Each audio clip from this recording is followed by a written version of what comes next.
Hi guys. आज हम लोग स्टडी करने वाले हैं म्युनिसिपैलिटीज़, नगर पालिकाओं के बारे में जानने वाले हैं जो शहरों में काम करती है। इसके पहले मैं आपको रिमाइंड करवा दूं, ये सीरीज चल रहा है इंडियन गवर्नमेंट का स्ट्रक्चर। जैसा कि इंडिया में डेमोक्रेसी फेडरल सिस्टम काम करती है, जिसमें सबसे ऊपर में सेंट्रल गवर्नमेंट होती है और उसके बाद स्टेट गवर्नमेंट और लास्ट और थर्ड लोकल गवर्नमेंट होती है। That means local self government. तो लोकल सेल्फ गवर्नमेंट ऑलरेडी दो तरीके से काम करती है। एक गाँव में काम करती है जिसे पंचायती राज कहा जाता है, और एक शहरों में काम करती है जिसे म्युनिसिपैलिटीज कहते हैं। इसके पहले मैं दो वीडियो बना चुका हूँ, सेंट्रल गवर्नमेंट और स्टेट गवर्नमेंट को एक वीडियो में समझाया हूँ और एक वीडियो में पंचायती राज को समझाया हूँ। अगर आप ये दोनों वीडियो नहीं देखे हैं तो आप इस वीडियो के डिस्क्रिप्शन बॉक्स में आपको लिंक मिल जाएगा इन दोनों वीडियो का, अवश्य देखें और उसके बाद आप म्युनिसिपैलिटीज़ का वीडियो देखें। अगर आप ये तीनों वीडियो देख लेते हैं तो आपके दिमाग में इंडियन गवर्नमेंट का स्ट्रक्चर कंप्लीट आ जाएगा, समझ आ जाएगा। तो आइए आज हम लोग जानेंगे म्युनिसिपैलिटीज़ को कि किस प्रकार शहरों में म्युनिसिपैलिटीज़ लोकल सेल्फ गवर्नमेंट काम करती है। आइए स्टार्ट करते हैं। फर्स्ट ऑफ ऑल मैं आपको बताना चाहूँगा कि जिस प्रकार पंचायती राज 73rd अमेंडमेंट ऑफ कॉन्स्टिट्यूशन के तहत पास हुआ था पंचायती राज, ठीक उसी प्रकार म्युनिसिपैलिटीज़ भी 74वें अमेंडमेंट ऑफ कॉन्स्टिट्यूशन के तहत पास हुआ है, जिसमें पार्ट 9A को जोड़ा गया है। आर्टिकल 243 से लेकर 243 पी तक म्युनिसिपैलिटीज़ के बारे में दर्ज है। 74वें संविधान संशोधन ये 1992 में हुआ था, 1992 में हुआ था। उसमें के पीएम थे हमारे देश के पीवी नरसिम्हा राव। ये 1992 में म्युनिसिपैलिटीज़ तो पास हो गया, लेकिन पूरी तरह से जो इफेक्ट में आया वह 1993 में आया हमारे देश में। आइए अब हम लोग जानते हैं म्युनिसिपैलिटीज़ जो शहरों में गवर्नमेंट होती है, यह तीन तरीके से काम करती है। करती है कि अलग अलग शहरों के लिए अलग अलग म्युनिसिपैलिटीज़ होती है। सबसे छोटे शहरों के लिए नगर पंचायत होती है, इससे बड़े शहर के लिए म्युनिसिपल काउंसिल होती है और सबसे बड़े शहर के लिए म्युनिसिपल कॉरपोरेशन होता है। यह जनसंख्या पर निर्भर करती है। आइए अभी हम लोग आगे जानेंगे। जिस प्रकार पंचायती राज व्यवस्था में गाँवों में वार्ड पार्षद हुआ करते थे, सबसे छोटा इकाई गांव हुआ करता था, ठीक उसी प्रकार म्युनिसिपैलिटीज़ में एक शहर में नगर पंचायत को छोटे छोटे मोहल्ले में डिवाइड होते हैं ऑलरेडी, और प्रत्येक मोहल्ले से एक वार्ड पार्षद खड़ा होते हैं और ये जनता के द्वारा इलेक्ट किए जाते हैं। इसके पहले मैं आपको बता दूं कि नगर पंचायत में जो वार्ड पार्षद होते हैं वह 10 से 24 हो सकते हैं, 10 से 24 के बीच।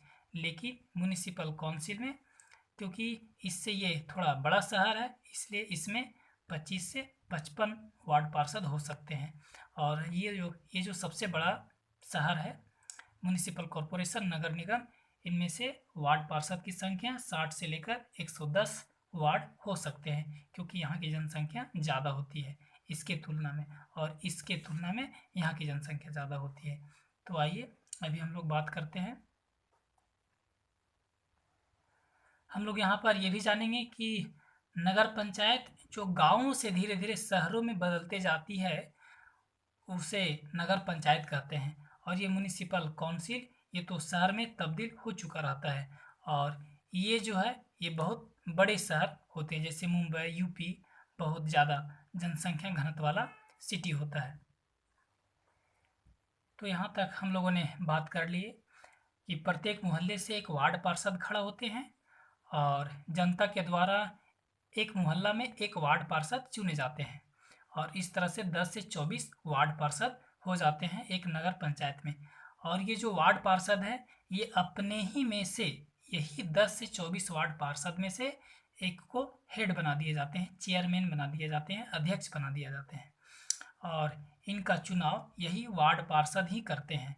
और इनके साथ साथ इनका सहायक एक वाइस हेड होते हैं जिनको हम लोग उपाध्यक्ष कहते हैं। ये वाइस हेड उपाध्यक्ष भी वार्ड पार्षद से ही आते हैं। 10 से 24 वार्ड पार्षद जो चुने गए मोहल्ले में, इन्हीं में से यहाँ पर आते हैं और इन्हीं में से यहाँ पर आते हैं। कभी कभी किसी किसी नगर पंचायत में और म्यूनिसिपल काउंसिल और म्यूनिसिपल कॉरपोरेशन में ये जो चेयरमैन होते हैं, अध्यक्ष होते हैं, ये वार्ड पार्षद से नहीं आते हैं। कभी कभी चेयरमैन को डायरेक्ट जनता के द्वारा इलेक्ट किया जाता है।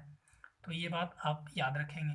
यही प्रोसेस लगभग म्यूनिसिपल काउंसिल में और यही प्रोसेस लगभग म्यूनिसिपल कॉरपोरेशन में होती है।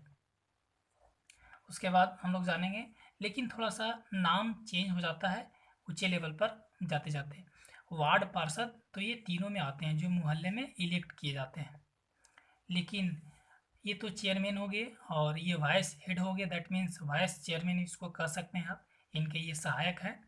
और यहाँ पर भी सेम बातें हैं, लेकिन यहाँ पर थोड़ा सा चेंज होता है क्योंकि अलग अलग म्यूनिसिपैलिटीज़ में अलग अलग नाम से लोग बुलाते हैं।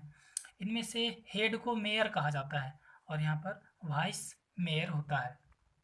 अब यहाँ पर हम लोग बात करेंगे कि सबसे छोटा इकाई वार्ड पार्षद, इनके ऊपर चेयरमैन अध्यक्ष और वाइस हेड उपाध्यक्ष हो गए, और इन दोनों के ऊपर सरकारी ऑफिसर नियुक्त किए जाते हैं जो जेपीसी वगैरह यूपीसी वगैरह से आते हैं, जिसको एग्जीक्यूटिव ऑफिसर कहा जाता है।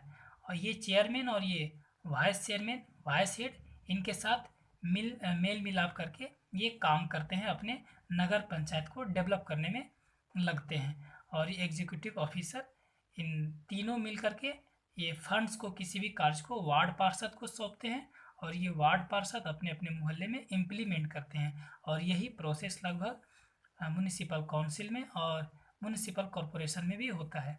आइए इसके बाद अब हम लोग जानेंगे कि नगर पंचायत का जो पॉपुलेशन होता है वह 5,000 से लेकर के 1 लाख तक का पॉपुलेशन होता है, वहाँ नगर पंचायत बनाया जाता है उसे।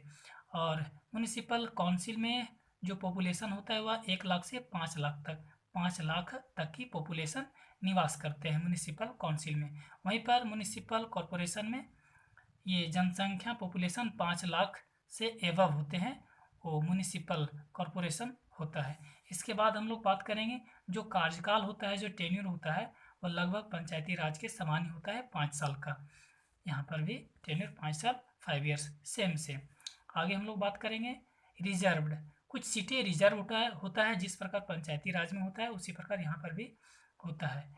1/3 सीट्स वुमेन के लिए रिजर्व होता है, यहाँ पर भी रिजर्व है, यहाँ पर भी रिजर्व है। अब हम लोग आगे बात करेंगे कि म्यूनिसिपैलिटीज़ का क्या वर्क होता है, ये लोग क्या काम करते हैं। तो इनका काम है पानी की व्यवस्था करना, शहरों की साफ सफाई करवाना, कचरा उठवाना, बाजार एवं सब्जी बाजार की साफ सफाई करवाना एवं व्यवस्था करवाना। ये सब इसलिए करते हैं क्योंकि इन लोगों से टैक्स लेना रहता है। और इनका काम है कांजी हाउस, आवारा घुमंतु मवेशियों की देख रेख करना शहरों में। अब आगे हम लोग जानेंगे कि शहरों में होने वाले जन्म और मृत्यु का लेखा जोखा रखना भी इन्हीं का काम है, और संक्रामक बीमारियों की रोकथाम के लिए टीकाकरण भी इनका काम है। और इनके साथ साथ इनका काम है पुस्तकालय बनवाना, पाठशाला, बाग बगीचे, पार्क आदि बनवाना इनका वर्क है। ये सब कामों के लिए इनके पास पैसे कहाँ से आते हैं ये भी हम लोग अभी जानेंगे। That means fund. Panchayati government में फंड आती थी स्टेट गवर्नमेंट के थ्रू से, लेकिन यहाँ पर फंड नहीं आते हैं। इनके आय का जो स्रोत है, आय का जो साधन है, वह टैक्स है। सिटी से ये टैक्स लेते हैं। आइए जानते हैं किस किस से ये टैक्स लेते हैं। तो हम लोग देख रहे हैं यहाँ पर शहर में जिनके निजी मकान या ज़मीन है उन्हें मकान या ज़मीन पर टैक्स देना पड़ता है, टैक्स देना पड़ता है। यह टैक्स शहर का नगरीय निकाय इकट्ठा करती है। पानी, सड़क, बिजली, साफ सफाई का टैक्स मंथली रूप में इकट्ठा किया जाता है। कहने का अर्थ ये है कि जो म्यूनिसिपैलिटीज़ गवर्नमेंट है वह पानी दे रही है शहर में, सड़क सुरक्षित रख रहे हैं, साफ सफाई कर रहे हैं, बिजली आपूर्ति दे रहे हैं और साफ सफाई का काम, ढेर सारा काम कर रहे हैं, जिसके वजह से म्यूनिसिपैलिटीज़ गवर्नमेंट टैक्स वसूलती है जनता से, शहर की जनता से मंथली के रूप में। और शॉप टैक्स भी लगते हैं म्यूनिसिपैलिटीज़ में, शहरों में, ईटीसी। ये इनका आय का स्रोत हुआ। तो थैंक यू। आई होप आपको म्यूनिसिपैलिटीज़ समझ में आ गया होगा। इस तरह का वीडियो आप देखने के लिए इस चैनल को आप सब्सक्राइब कर लीजिए और बेल आइकन भी दबा दीजिए, ताकि मैं जब जब इस तरह का वीडियो बनाऊं, हालांकि मैं 2 दिन पर वीडियो बनाता रहता हूं, तो आपके पास अवश्य ही नोटिफिकेशन चला जाए। Thank you.